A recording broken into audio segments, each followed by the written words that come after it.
What's going on, folks? And thank you for joining us today on CN Live. I'm Colion the War, and we've got a lot going on today. So we're going to talk to Carrie Lightfoot, also known as the Well-Armed Woman. Erica Haas from BearingArms.com joins us live to discuss a recent Gallup survey on gun ownership. And also, I'm going to run down the list of the best-selling rifles of 2016. At least that's what somebody thinks. Our first guest is an NRA-Certified Instructor and the founder of the group, The Well-Armed Woman. How's it going, Carrie? It's going great. How you doing? I'm good. It's one of those oddly weird days where I'm in a very positive mood and kind of scares me a little bit because I don't understand why. Oh, that's good. That's good for me. I'll take it. Yeah. When I'm in a bad mood, I suck as an interviewer. Yeah. You don't want to be around me either when I'm in a bad mood. So we're gonna do great today. Good to know. Okay, so how did you get the idea for Well-Armed Woman? Well, I was, a little bit older, in my late 40s, and had never thought about a gun before. And my life changed, and there were some things that were going on that kind of caused me to be concerned about my own self-protection. So I started looking at my options and tried a gun, tried shooting, and I loved it. Mm-hmm. I kind of got over my fear and anxiety and absolutely loved it. But when I was looking for research on how I could fit a gun into my life and what it would really mean and what I needed to know, I was really frustrated because there really weren't level-headed, common sense resources for women.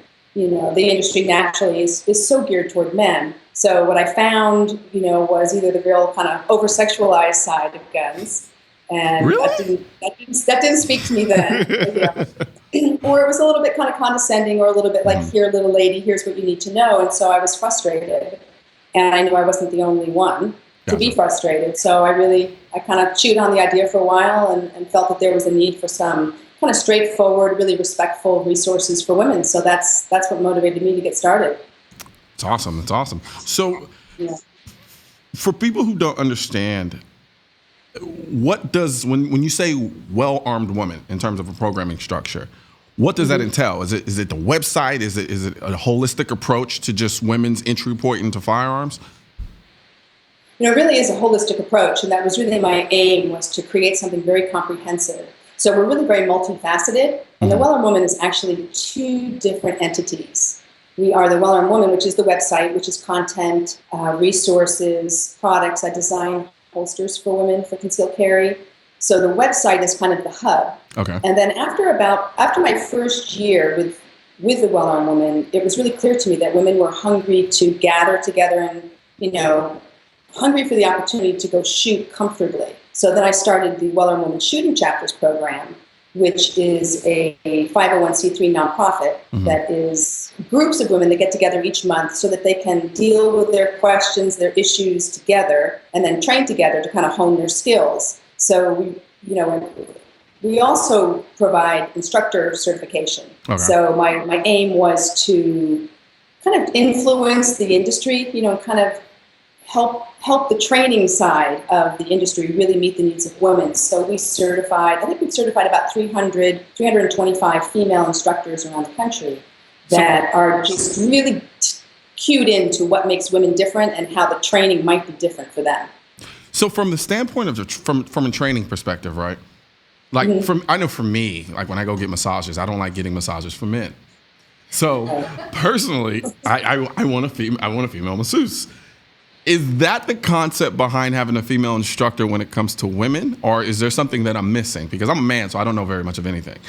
Yeah, I think it goes a little bit beyond that. I mean, there are kind of the natural physical differences and whatever dynamic that naturally generates, but women, we learn differently, and we live our lives differently, and I think that for women to have instruction from another woman, at least in the beginning, I really find this more in the introductory phase. I mean, once women have kind of broken the ice and they start to get comfortable shooting, they don't care who they train. They want to train with the best trainers, male or female. So this isn't that, men can't train women. They certainly can. I don't think so. And they do. But I think in those early days, in the early stages, that it's just more comfortable for women to be trained by other women who understand their frustration or their discomfort as a new woman entering a really male-dominated industry.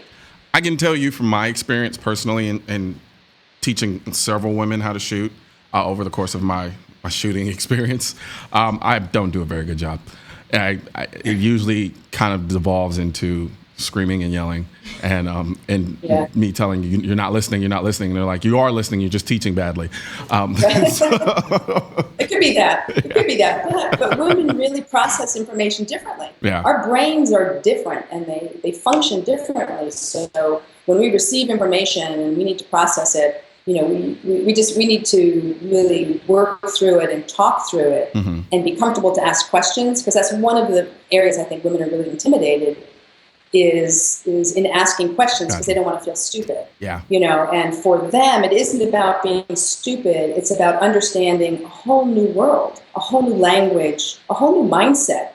All of it is just a brand new thing for a woman, because we historically, we haven't taken responsibility for our own self-protection. Yeah. As a gender, we've relied on men, the men in our lives, or law enforcement or whatever. And so it's really a new place for a woman to be. And she has a lot of questions. Do you think that part of that too stems from women taking a more active role in society?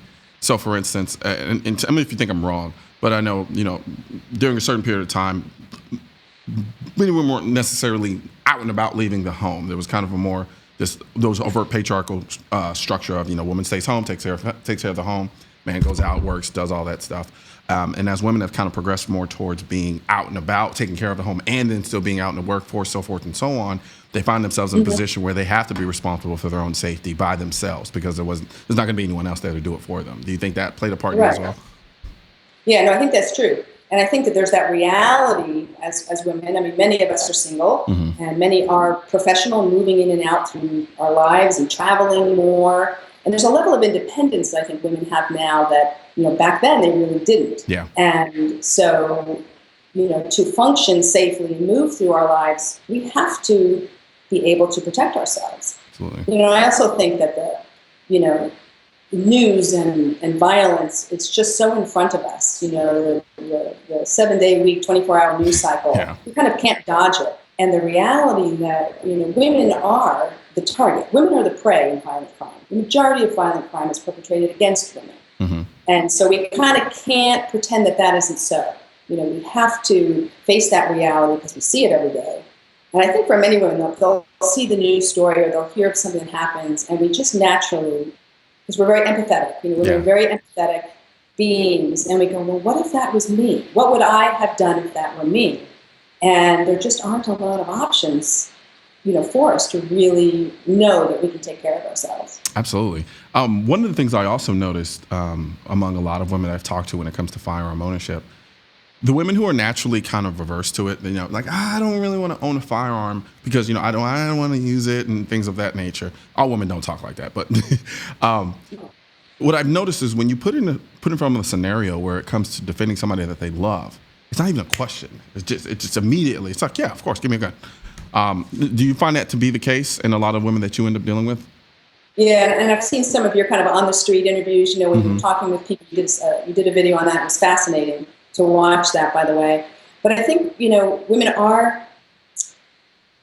we're protectors. Yeah. I mean, we're life givers. I mean, we give life. So when it comes to protecting that life, we're fierce, and you don't want to mess with that. So I think but for some women, I think it's a little easier to say, yes, I would do that to protect my child, but a little harder when it comes to protecting themselves. Gotcha. And I think it's just opening the dialogue with women, because there are many women that are afraid, or, oh no, I could never use a gun, or, they just kill people or whatever. And they don't, it's a matter of filling in the blanks and just educating them, because guns is one of those topics that's really easy to make an emotional decision.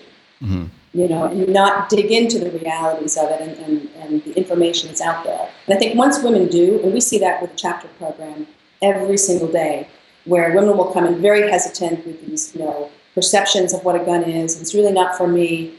But once they understand it, they're like, oh, okay, I got this. I can do that. And so it's really a matter of helping them know what they need to know. Gotcha. Because I think most of us coming in, even myself, I didn't know what I needed to know. And that's what creates some of that intimidation and that caution of going, well, I don't know where to go where I'm comfortable. Where can I find out these answers without being frightened or intimidated. And that's what the well-armed woman really is about.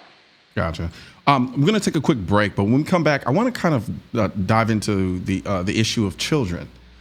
Because I feel like a lot of times with some women, they just completely, not a lot of women, but I know women that I've encountered who do have kids, who don't own firearms and are kind of averse to them. They don't necessarily, they kind of shun it off immediately because the idea immediately goes to, oh, well, what about my kids getting their hands on the gun? So when we come back, we'll talk about that a little bit. Okay. All right.